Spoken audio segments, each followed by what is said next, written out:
Doctor గారు ఉన్నాను రావయ్యా. ఇంతవరకు వచ్చాక మీ దగ్గర రాకుండా వెళ్ళిపోతానా ఏంటంటే? ఏంటంటున్నావు? ఏమీ లేదండి. ఏమీ లేకపోతే ఎందుకు వచ్చావు? మాట వరుస అన్నానండి. సరే జబ్బేంటో చెప్పు. నేను వచ్చాను కదండి, అదే చెవుకోటంటే ట్యాబ్లెట్స్ రాసిచ్చాను, వేసుకున్నావా? వేసుకున్నానండి. అయినా తగ్గలేదండి చెవు నొప్పి. ఆ ట్యాబ్లెట్ రాసిస్తే వేసుకుంటే తగ్గాలి.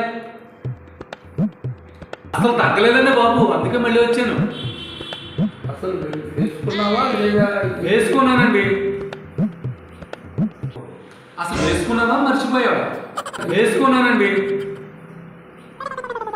చూపించమంటారా? చూపిస్తావా? ఏడ్చావులే విరిచొచ్చినాడా? చూపించమంటారా?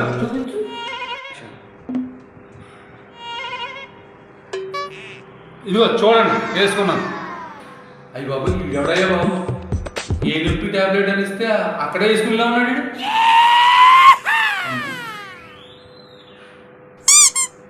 డాక్టర్ గారు ఏంటి ఆ కంగారు?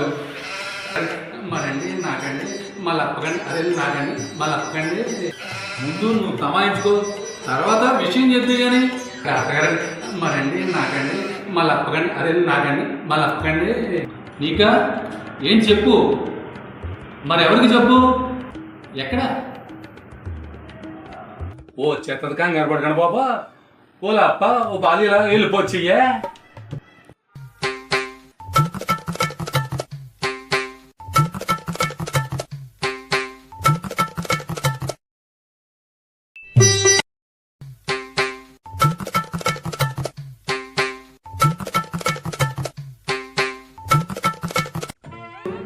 మరండి మళ్ళీ అప్పకండి.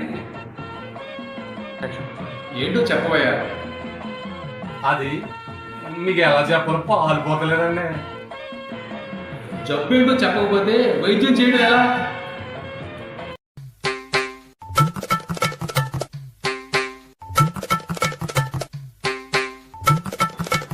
అదేనండి, వయసులో కొంతమంది చూస్తుంటే ఓ మెరుపులు తిరిగిపోతాను మళ్ళీ అప్ప. మీ అక్కని చూసేది ఏం లేదు, మీ అక్కకి తొందరగా పెళ్లి చేసే అంతే. దొరుకుతారండి. మరి నన్ను పెళ్లి చేసుకోమంటావా? మీ ఫీజు ఎంత డాక్టర్ గారు? అక్షరాలు 1000 రూపాయలు. ఇంకో 1000 రూపాయలకు 10,000 కల్పిస్తానండి. మళ్ళీ అప్పుడు మీరు పెళ్లి చేసేసుకోండి బాబా.